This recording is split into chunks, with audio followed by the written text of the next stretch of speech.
우리는 복음 안에서 모인 줄로 믿습니다. 아멘을 할 때 그 교회가 잘 되는 역사가 있을 줄로 믿습니다. 제가 이럴 줄 알았으면 우리 직원들 다 데려오고 나와서 아멘 제일 잘하는 교회에는 보이지 않게 냉장고 한 대 보낼 거예요.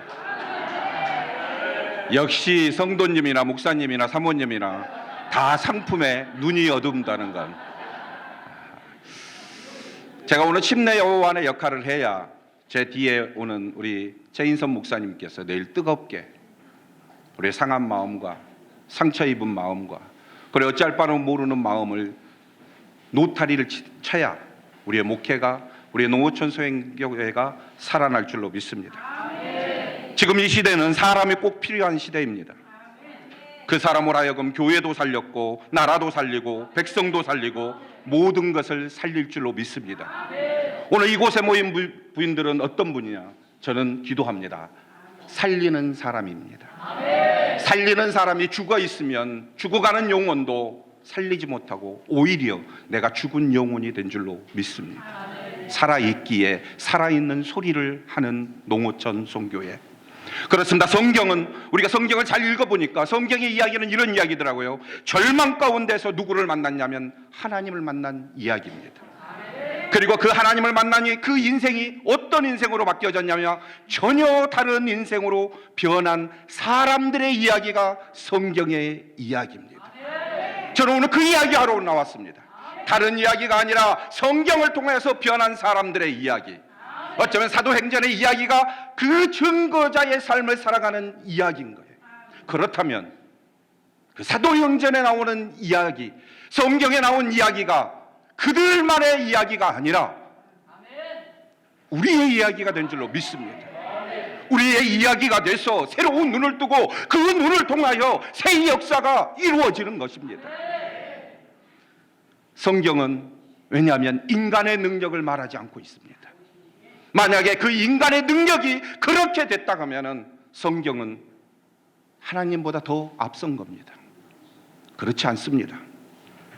성경은 분명히 하나님의 이야기입니다. 왜냐하면 실패하고 못나고 세상에서 절망한 사람들이 누구를 만나니? 하나님을 만나니 하나님에 의해서 쓰임받는 그 사실의 이야기가 성경의 이야기예요. 저는 농어촌 선교회의 우리의 만남이 이제는 우리들의 이야기가 아니라 먹고 사는 문제의 이야기가 아니라 땅의 이야기가 아니라 보이는 것의 이야기가 아니라 보이지 않는 하나님의 이야기가 된 줄로 믿습니다. 그래서요, 왜 하나님이 이곳에 우리를 부르셨을까요? 해마다 들려지는 여름 캠프이기 때문에요? 아니에요. 하나님은 어쩌면 이렇게 우리를 붙들고 계신 줄로 믿습니다. 어떠한 방법을 써서라도 오늘 저와 여러분을 어떻게 새롭게 회복시켜 주실 것이다. 새롭게 회복시켜 주는 거예요. 실패를 말하는 이야기가 아니라 말씀을 들으면 실패한 그 사람이 하나님을 만나니 다시 일어서는 겁니다. 어떤 사람을 축복하겠습니까? 하나님을 만나기를 원하고 하나님께 몸부림치며 다른 차원의 눈으로 하나님을 바라보는 사람을 하나님은 사용하는 거예요. 어쩌면 우리의 설교가 우리 아이들의 설교를 향해서 외치는 그 소리가 아닐까요? 너희들 잘 돼야 한다. 너희들 또 다른 꿈을 꾸어야 한다. 너 또 다른 옷을 입어야 한다. 그 이야기는 매일매일 강대상에서 외칩니다. 근데 뒤를 돌아보고 또 한 번의 내 목회 사역을 보면 어쩌면 불행하게도 내가 과연 그 하나님을 붙들고 있는지. 하나님은 정말로 몸부림치는 거, 아마 우리 교단에서 그렇게 몸부림치는 거, 조금 아까 농촌교회에 대해서 강의를 하셨잖아요. 제가 사업을 한 지 26년이에요. 반도체 사업을 한 지. 아직도 모르겠어요. 오늘 뉴스를 아마 보셨을 거예요. 작년에 폐업한 회사가 100만 개랍니다. 역시 여러분은 놀라지도 않습니다. 좀 놀란 표정도 해주세요. 왜냐하면 그 100만 개 중에 우리 성도들의 회사가 있는 거예요. 가슴이 뛰어야죠. 선풍기 하나 받으면 뛰는 게 아니라 100만 개의 성도들의 아픔이. 근데요, 그럼에도 불구하고 하나님은 몸부림친 그 사람을 분명히 약속해 주셨어요. 어떻게 약속해 주셨냐? 제 이야기가 아닙니다. 성경의 이야기입니다. 민수기 6장 24절로 26절이에요. 여호와는 내게 복을 주시고 너를 지키시기를 원하며, 여호와는 그의 얼굴을 내게 비추사 은혜 베푸시기를 원하며, 여호와는 그의 얼굴을 내게 향하여 주사 평강 주시기를 원하노라. 이런 아버지가 어디 있을까요? 이 아버지가 복을 주신대요. 이 아버지가 지키신대요. 이 아버지가 은혜 주신대요. 이 아버지가 평강 주신대요. 누구의 아버지요? 우리의 아버지입니다. 농어촌성구의 아버지가 오늘도 복 주시는 거예요. 오늘도 은혜 주시는 거예요. 오늘도 평강 주시는 거예요. 오늘도 살아내라고 약속해 주시는 거예요. 사랑하는 여러분, 하나님은 분명 우리와는 전혀 다른 차원의 사랑으로 함께 하십니다. 설교 준비하면서 제일 어려운 게 선배님 앞에서, 그리고 목사님 앞에 설교하는 게 제일 두렵고 떨립니다. 영광이겠죠. 근데 매일매일 강단에 서는 게 두렵고 떨리는 거예요. 나의 교만이 되지 않을까? 제 설교는 원고를 쓰는 설교입니다. 한자 한자 워드를 칠 수도 있는데 손으로 씁니다. 왜냐하면 저의 선배 목사님이 한자 한자 쓸 때마다 심령을 상하게 한다고 그러셨어요. 설교를 준비하는데 어떤 준비를 하겠습니까? 그리고 설교하면서 어떤 기도를 하겠습니까? 저는 이런 기도의 제목을 한번 적어봤습니다. 우리의 삶 위에, 우리의 영혼 위에 감사의 기도가 있었으면 좋겠습니다. 어느 때요? 이 예배가 끝나면, 이 예배가 끝나면, 이 예배가 끝나면 감사의 기도. 그 첫 번째가 이런 감사가 있었으면 좋겠습니다. 하나님의 사랑이 우리의 목회와 가정에 개입하여 주신 것을 감사합니다. 누가 개입하여 준다고요? 하나님이. 하나님이 우리의 목회에 개입해 주셔야 돼요. 하나님이 개입하지 않으면 내가 계산하고 내가 이야기하고 내가 주인이 됩니다. 매일매일 우리는 개입을 하나님이 해주셔야 돼요. 성도들에게도 마찬가지예요. 하나님이 개입하고 성도들의 삶을 누가 개입해 줘야 하냐면 목자가 개입해 줘야 하는 겁니다. 왜냐하면 양이기 때문에. 두 번째는 하나님의 사랑이 우리 농촌의 가운데 긍정으로 붙들었으면 좋겠습니다. 부정이 아니라 된다, 하면 된다, 할 수 있다. 지금은 연약하고 나이 많고 아무것도 없지만 나 같은 사람도 하나님이 사용하여 주셔서 눈물 없지만 기먹었지만 가슴도 없지만 뜨거운 눈물도 없지만 그럼에도 불구하고 하나님이 나를 어떻게 해요? 긍정으로 붙들고 계신다. 할 수 있다. 우리의 목회가 어떤 목회입니까? 우리의 강단에서 들려지는 목회는 어떤 목회입니까? 할 수 있다고 말하잖아요. 근데 막상 할 수 있는 우리임에도 불구하고 우리의 목회가 어느덧 할 수 없는 부정의 이야기는 아닌지. 그러나 오늘 다시금 회복되었으면 좋겠습니다. 긍정인 겁니다. 옆 사람과 인사합시다. 우리는 긍정으로 다시 시작할 거야. 시작. 긍정으로 시작하는 겁니다. 한번 생각해 보십시오. 농어촌 선교 이사장을 4년 전무후무합니다. 침례교단 역사책에 한번 넣어주셨으면 감사하겠습니다. 내년에 또 해라 그러면 할 수 있을지 물론 아직은 모르겠지만. 세 번째는 이거입니다. 하나님의 사랑이 우리의 목회와 생업, 삶에 든든한 대장이 되신 것을 감사합니다. 누가 대장이라고요? 하나님이. 내 목회의 대장. 내 목회의 대장을 알면 우리는 뒤따라갑니다. 그러나 내가 대장이기 때문에 뒤따라가는 것이 아니라 이끌고 갑니다. 홍야, 우리가 주님을 이끌고 가지는 않았나? 누구에게나 중요한 시간이 있잖아요. 어떤 사람은 학생의 때가, 어떤 사람은 청년의 때가 중요한 시기일 수 있습니다. 어떤 사람에게는 기도하는 시간이 그의 삶의 획기적인 전환점이 될 수도 있습니다. 저는 오늘 같은 이 예배가 우리의 삶의 이 무더운 날씨에 다시금 목회를 바꿀 수 있는, 다시 시작할 수 있는 전환점의 시간이 오늘인 줄로 믿습니다. 저는 아이들한테 늘 이야기합니다. 예배는 새 옷을 입는 거라고. 새 옷을 입기 위해서는 입고 있는 헌옷을 벗어야 합니다. 마찬가지로 어쩌면 농어촌 성교회는 함께 모여서 회복이라는 그 단어 아래 우리는 그것을 붙잡아야 된 줄로 믿습니다. 회복을 가지기를 원한다면 과거라는 헌옷을 벗어버리는 겁니다. 짧은 삶을 살았지만 삶도 마찬가지입니다. 우리가 예수님 때문에 살아가는 이유를 알았다면 지난날에 우리의 허구를 벗어 던지는 겁니다. 자만이라는 예수 없는 그 삶을 벗어 던지는 겁니다. 그래서 그것을 던졌을 때 우리가 다시금 회복할 수 있는 거예요. 그 던지신 분이 누구였습니까? 십자가에서 물 한 방울 피 한 방울 남김없이 그 몸을 던진 분이 누구였습니까? 예수 아닙니까? 그 던짐의 예수.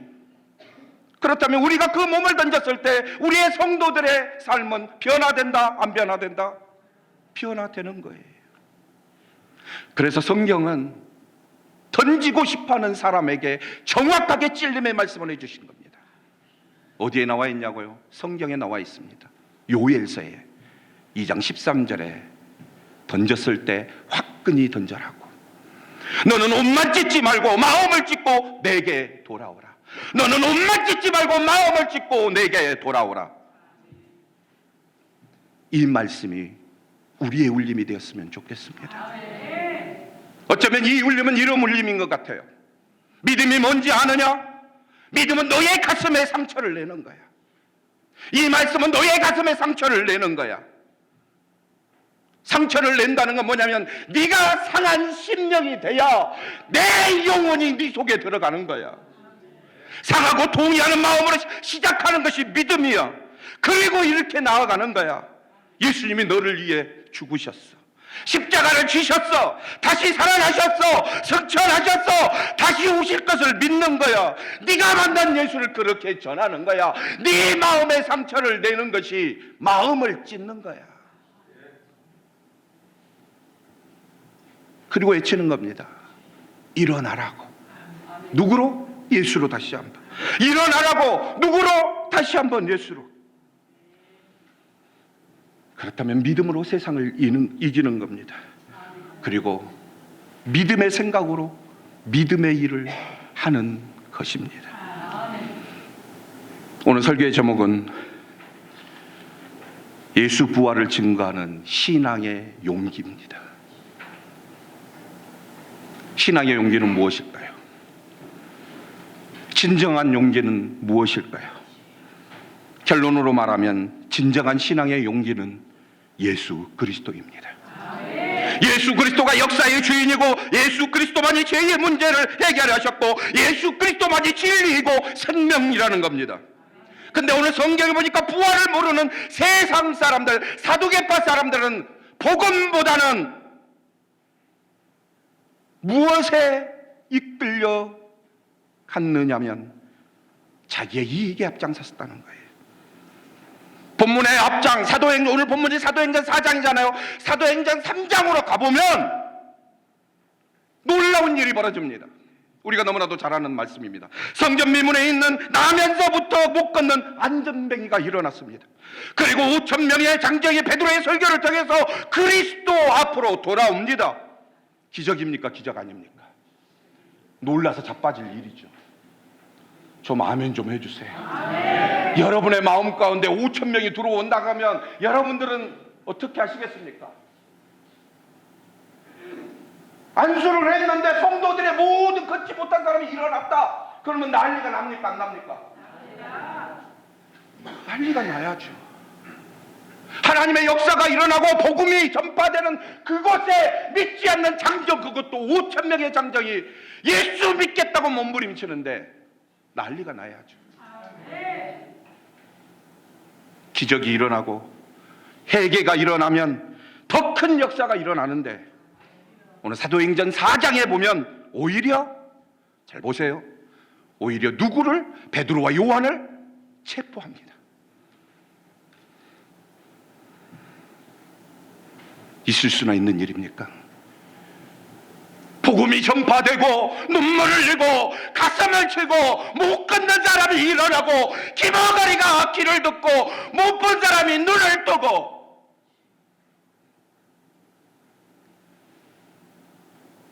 근데 오히려 베드로와 요한을 오게 간두는 거예요. 이 사람들이 어떤 사람입니까?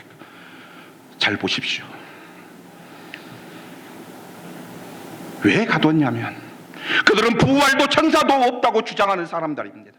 정확하게 말하면 이들은 무엇에 관심이 있냐?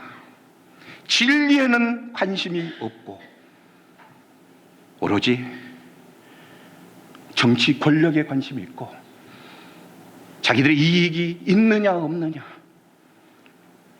그리고 어떤 사람과 결탁해서 정치 세력 이익에만 앞장서는 모습들이 그들의 모습이었다는 거예요. 마치 지금의 세상의 모습입니다. 아니요, 전 세계에 돌아가는 이 모습이 복음을 통해서 많은 사람들이 일어나고 복음을 통해서 많은 사람들이 울부짖고 복음을 통해서 한 영혼이 구원받았으면 우리는 눈물을 흘리며 가슴을 치며 찬양하며 예수 그리스도는 살아있습니다. 예수만이 우리의 진리입니다. 예수님만이 나의 힘입니다고 외쳐야 하는데 오히려 그런 사람들을 옥에 가둔 겁니다.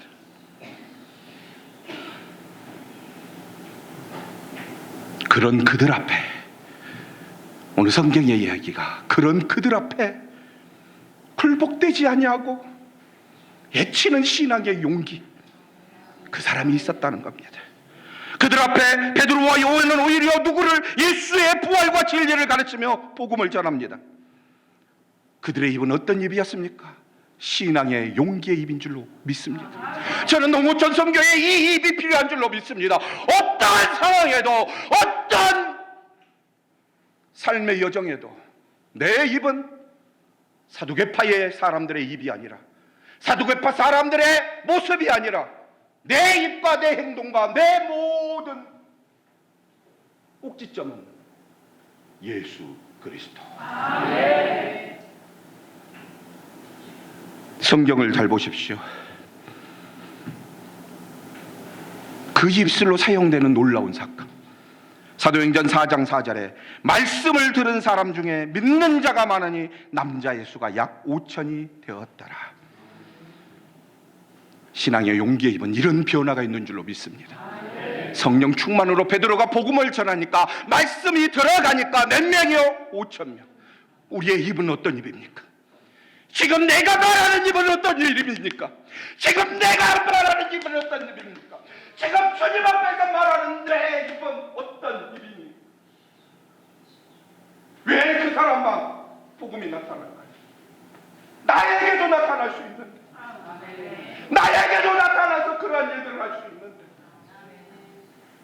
그 입은 주님만 사용하는 입입니까? 내 입은요? 내 입도 사용하는 입인 줄로 믿습니다.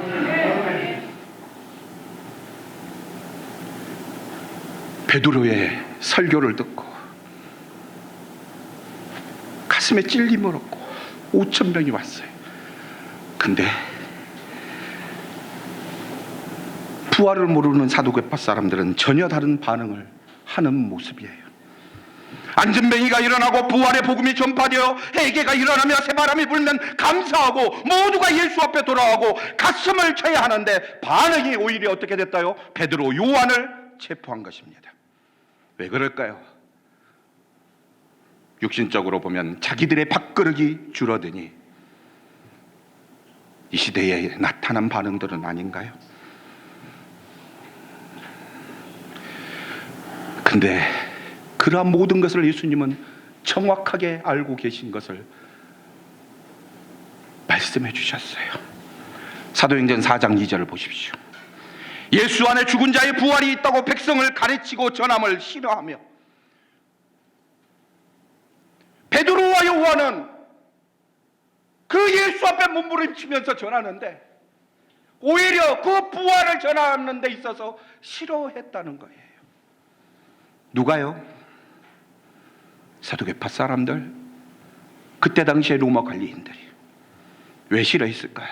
그냥 싫어했을까요? 설교를 준비하는데 그냥 싫어한 것이 아니라 영적인 메시지가 있습니다. 왜냐하면 예수 부활과 생명을 진리이기 때문에, 그들은 어둠의 권세들이었기 때문에 그들은 싫어했다는 겁니다. 믿지 않았다는 겁니다. 그냥 이유 없이 싫어하는 것이 아니라 영적인 것이기 때문에, 모든 것이 내 기준이기 때문에, 예수는 없고 예수는 수단이라고 생각했기 때문에 그들의 마음속에는 무엇이 들어왔냐면 악한 영이 들어왔기 때문에 그들 마음 가운데 오로지 예수는 없는 겁니다. 정확하게 말하면 사두개인과 제사장 로마 관리들은 베드로와 요한의 목적이 아니라 누구가 타겟이었냐면 예수 그리스도인 것입니다. 그들은 예수 그리스도를 두려워했습니다.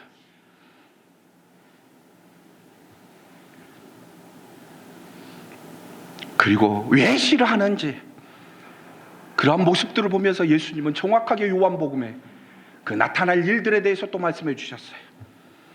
예수님은 요한복음 15장 18절을 통해서 정확하게 말씀해 주셨습니다. 왜 싫어하느냐? 너희가 미워하고 싫어함을 당하는 거 누구 때문이다? 다 나 때문이다. 15장 18절에 세상이 너를 미워하면 너희보다 먼저 나를 미워한 줄로 알라. 세상이 왜 그렇게 되었느냐? 누구 때문에요? 예수 때문에. 사랑하는 여러분, 우리의 입이 어떤 입이 되겠습니까? 예수 부활을 증거하는 신앙의 용기의 사람이 되어서 정말 하나님 앞에 어떠한 상황에도 그 복음을 전하는 우리 농어촌 선교회가 될 줄로 믿습니다. 그래서 저는 짧게 오늘 두 가지로, 오늘 설교를 8시에 정확하게 마치시더라고요. 행사도 뭣도 하니까 저는 정확하게 시간을 마치고 빨리 끝내겠습니다. 아멘을 안 하시네요. 첫 번째, 예수 부활의 신앙의 사람이 되면 저는 첫 번째 이런 사람이 되는 거예요. 어떤 말씀이냐면, 오늘 본문의 말씀을 보니까 어떠한 상황에서도 예수 그리스도의 이름을 전하면 보는 시각과 환경이 달라진다는 겁니다. 사도행전 4장을 잘 읽어보십시오. 사두개인과 제사장 관리들이 베드로, 요한에게 묻습니다. 7절에 보니까 사두개를 가운데 세우고 묻되 이렇게 이야기하는 거예요. 야, 도대체 너 무슨 권세와 무슨 능력으로 그 일을 행했느냐? 야, 어떻게 그 안전병이가 일어났느냐? 너에게 어떤 권세가 있느냐? 여러분, 오늘 예수님이 우리한테 와서 묻는다면 어떻게 이야기하겠습니까? 강용주 목사님이 해보니까 그렇게 된다고 하니까 됩디다.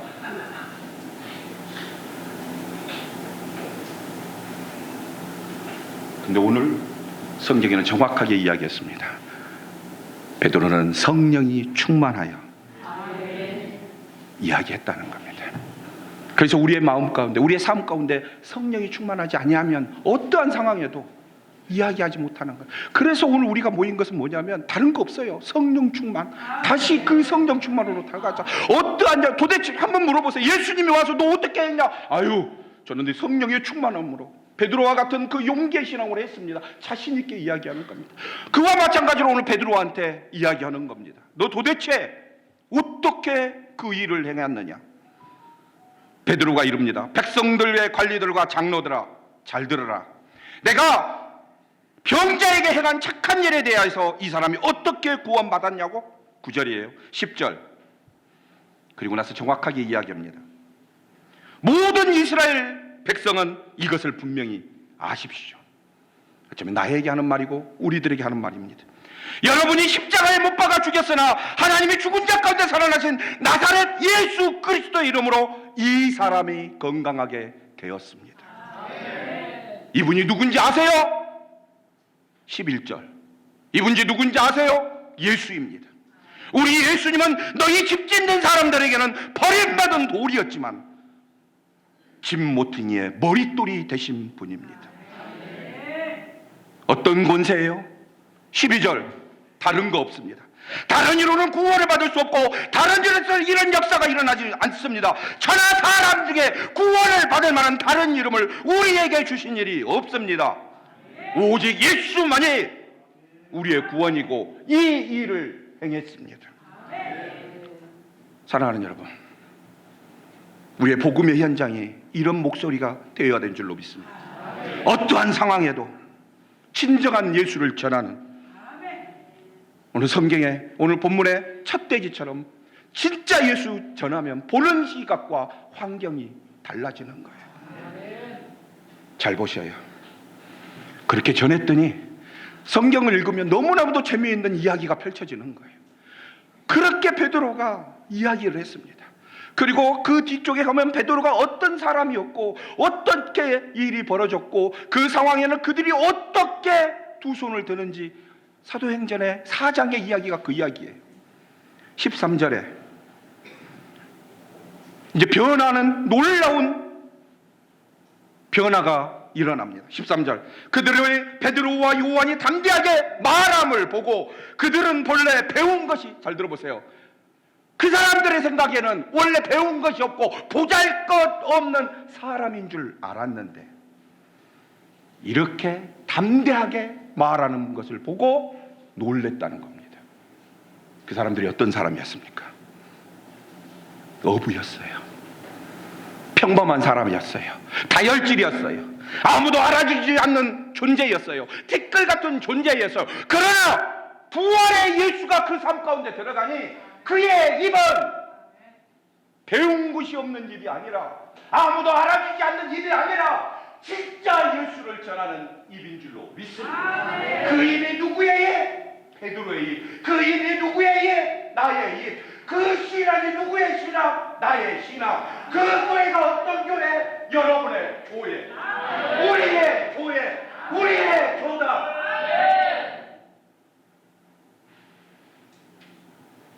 놀래버린 거예요.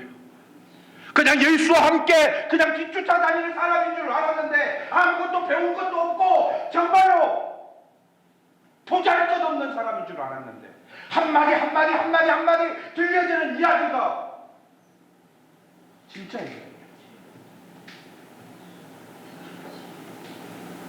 옛날에 저 학교 다닐 때요, 버스를 타면 약장수가 있습니다.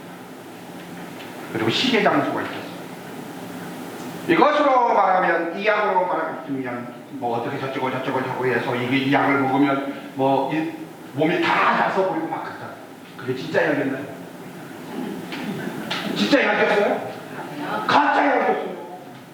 근데 우리 엄마, 우리 할아버지들은요, 그게 진짜인 줄 알고 다 하나만 사온 게 아니라 한 보따리씩 사와.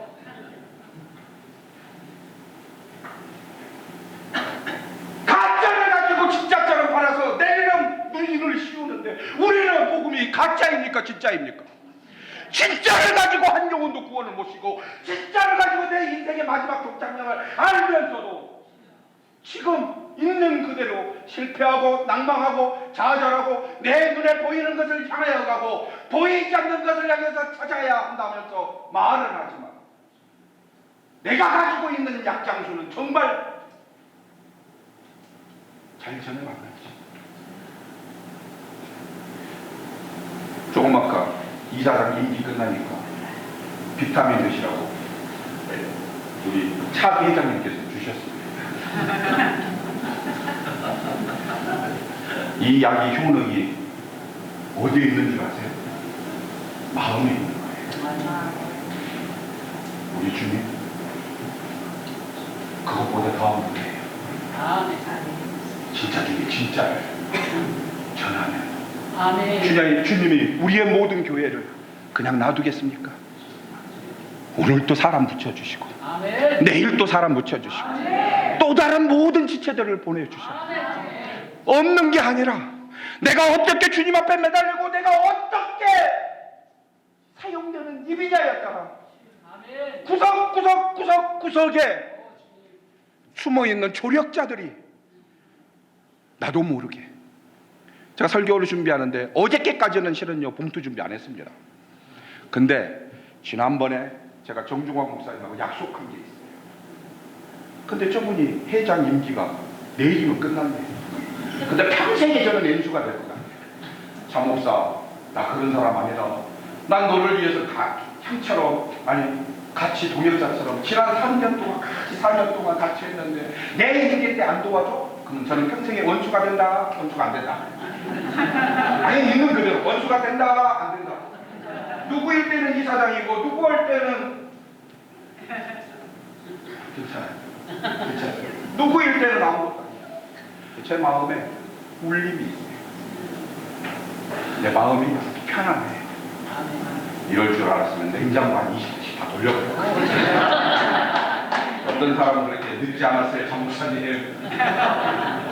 우리의 약은 진짜입니다. 저는 그 약 먹고 내 인생 구원받았거든요. 저는 그 약이 나를 살리셨어요. 그 약이 안 못 보는 아버지, 자살하는 엄마, 그런 실패와 좌절 속에서 살아가는 나에게 그 약을 통해서 제 인생이 변화받았습니다. 베드로와 같은 그 약을 주었기 때문에 그 목사님의 그 복음의 약을 저에게 주었기 때문에 먹어보자. 먹어야지. 그거 먹으면 살아난다. 머리 아프면 다리 이대로는 잘 먹고 배탈 나면 햇살이 잘 먹는 것처럼 이왕이면 주님 주신 약 먹어보자.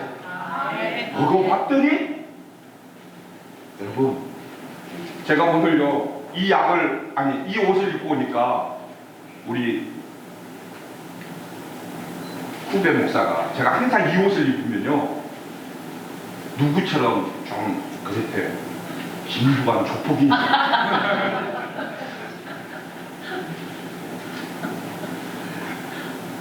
제가 그 약 때문에 목사가 되었고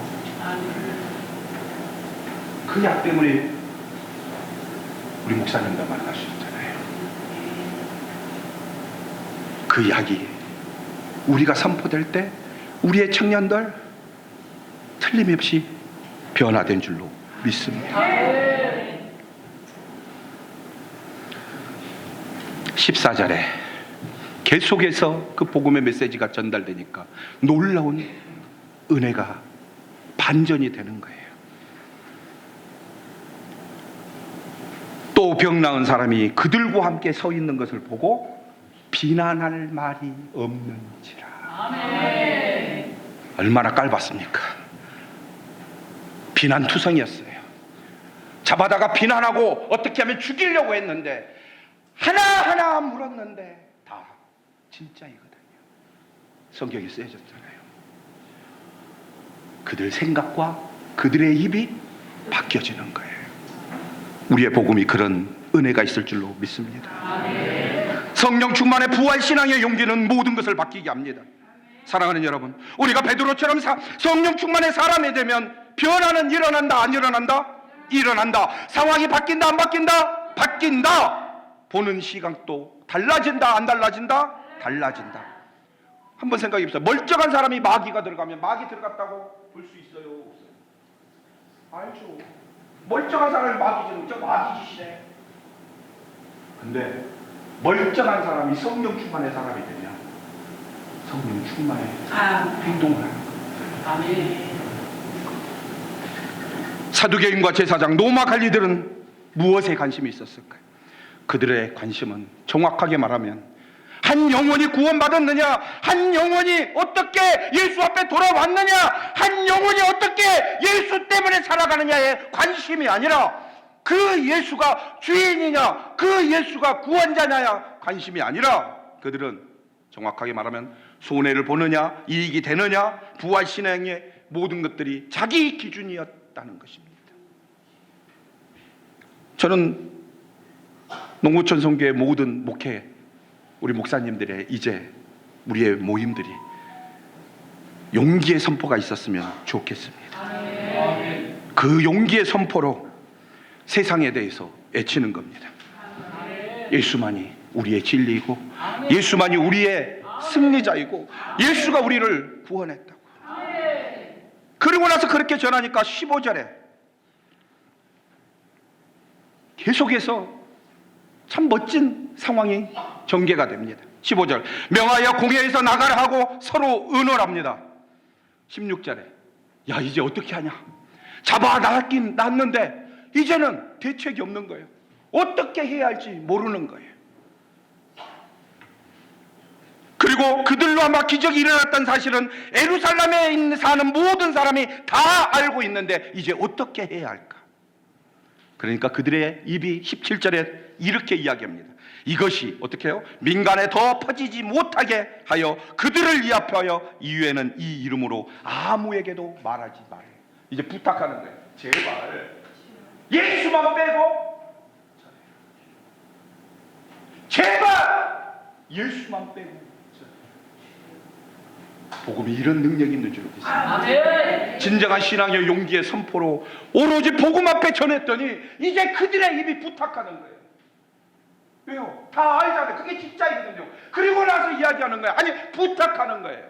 제발, 제발 이 이름으로 아무에게도 말하지 말라.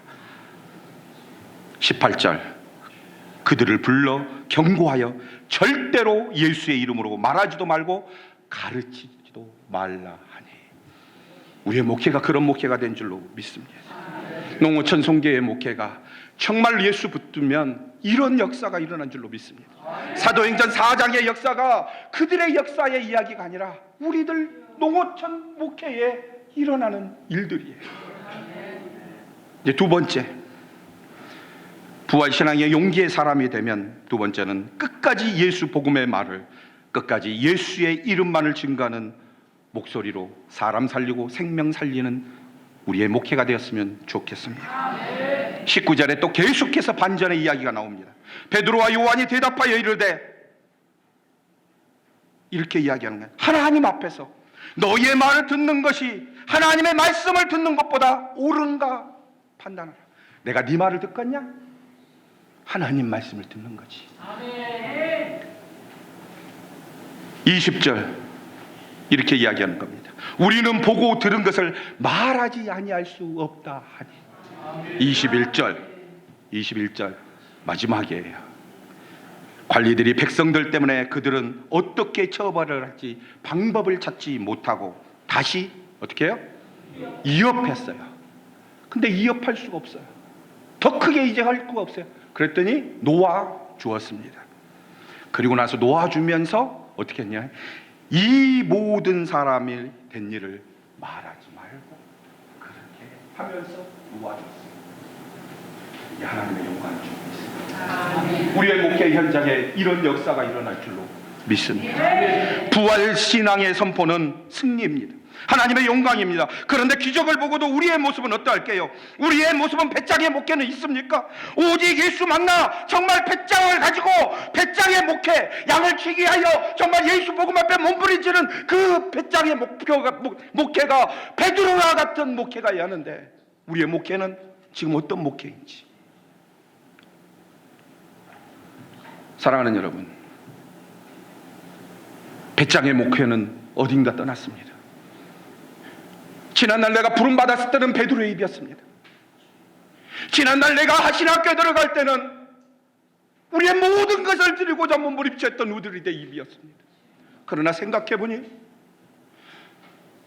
시간이 흐르면 흐를수록 베드로 입이 아니라 사두개인의 입은 아닌지, 우리의 모습은 사두개인의 목적만 찾고 있는 것은 아닌지, 빛을 떠난 교회 안에, 세상 안에 탕자가 너무나도 많습니다. 한번 생각해 보세요. 아버지의 사랑을 떠난 교회 안에, 세상 안에 탕자가 너무나도 많습니다. 몸은 있으나 영혼이 떠나 있는 사람이 너무나도 많습니다. 보이지 않는 것을 이해 살기보다는 보이는 것에 집착하는 사람들이 너무나도 많은 게 우리의 목회 현장입니다. 예수 복음이 목표가 아닌 한 영혼의 구원을 위해 몸을 던지는 것이 아니라 손해냐 이익이느냐 목적인 사람이 너무나도 많다는 거예요. 그냥 놔둘까요? 그냥 놔두겠습니까? 우리의 모임은 다시금 그 신앙의 선포의 입이 되어서 살려내야 될 줄로 믿습니다. 신앙의 패배자가 되어버린 사람이 너무나도 많기에 교회 안에서 떡을 떼고 기도하고 찬미할 때 기적이 일어나고 전도가 일어나고 회개가 일어났음에도 불구하고 오히려 우리 성도들 중에, 아니 우리들의 모습 중에 사두개인의 모습이 되어 교회를 핍박하고 믿는 자들을 멸시하고 영적인 것을 오히려 잘못된 것이라 부인하며 살아가는 교회 안의 당자 너무나도 많다는 겁니다. 오늘 본문의 메시지는 그런 사람을 향해서 너는 어떻게 할 것인가, 너의 목회가 어떻게 할 것인가에 대한 이야기를 해주고 있는 것입니다. 전하면 하나님의 영광이 있는 줄로 믿습니다. 얼마나 멋져요. 처음에는 옥에 갇히고 어렵고 모든 것이 절망이었지만 오히려 담대하게 그 복음 앞에 굴하지 아니하니까 하나님께서 그들이 오히려 비는 거예요. 누구 이름만 빼고 해줬으면 좋겠다? 예수님만. 근데 베드로가 거기에서 타협을 했느냐? 아니에요. 내가 네 말을 듣겠냐? 하나님 말을 듣겠냐? 아멘. 나는 예수의 사랑이야. 아멘. 이제 마지막입니다. 이 세상에는 네 가지가 없어지는 상황입니다. 아니 세상입니다. 잘 보세요. 네 가지가 없답니다. 하나는 무감동입니다. 은혜가 있어도 감격이 있어도 나에게 주신 말씀인데도 성령님의 사인인데도 감동이 없고 매일매일 들려지는 말씀처럼 듣고 지워버립니다. 감동이 일어나지 않습니다. 두 번째는요, 무책임의 세상입니다. 책임을 회피합니다. 주여 내가 여기 있나이다. 주여 내가 그런 사람입니다. 책임지는 소리를 하지 않습니다. 그러니 도덕적으로 병들어 있고 신앙은 끝내 죽어가는 교회 안의 탕자들이 너무 많다는 거예요. 누구의 책임일 겁니까? 우리의 책임 아닐까요? 혹시 나는 그런 모습은 아닌지. 세 번째는 무관심이 없어집니다. 내가 주인입니다. 내 중심으로 만들어 내야만 돌아가는 세상입니다. 하나님의 영혼에게는 관심이 없습니다. 그러니 내 관심 속에서만 모든 것이 움직입니다. 마지막으로 무목적입니다. 목적이 없습니다. 성경대로 믿고 성경대로 사는 사회, 영혼을 구원하여 제자 삼는 교회, 이것이 교회의 목적이 되어야 하는데 영적인 것에는 관심이 없고 손해냐 이익이냐 하늘의 상급보다는 땅의 일을 도모하며 살아갑니다. 누구처럼요? 사두개인처럼. 오늘 성경에 나오는 그들의 모습처럼 우리의 모습이 된다면 어쩌면 우리의 목회도 먼 훗날 주님께서 마지막 때에 나를 불렀을 때 너 뭐하러 왔니? 아니 너 뭐하고 왔냐 했을 때 할 말은 할 수 있어야 하는데, 해야 할 말은 해야 하는데 할 말도 없고 할 이야기도 없는 우리의 입이 된다면 제일 부끄럽고 안타까운 일은 아닌지. 사랑하는 선배님, 그리고 어르신, 그리고 후배님, 사도행전 4장은 다른 이야기가 아니라 어쩌면 내 모습을 다시 챙겨보고 너의 목회를 다시 한번 챙겨보고 너의 말씀 전하는 것을 다시 한번 챙겨보라는 말씀인 것 같아요. 이 말씀 속에 잃어버린 감동을 다시 찾았으면 좋겠습니다. 잃어버린 책임을 다시 찾았으면 좋겠습니다. 잃어버린 관심을 다시 찾았으면 좋겠습니다. 잃어버린 목적을 다시 찾아서 우리 다시 만날 때까지 정말 멋진 농어촌 선교회의 목회 여정이 될 줄로 믿습니다. 기도하겠습니다.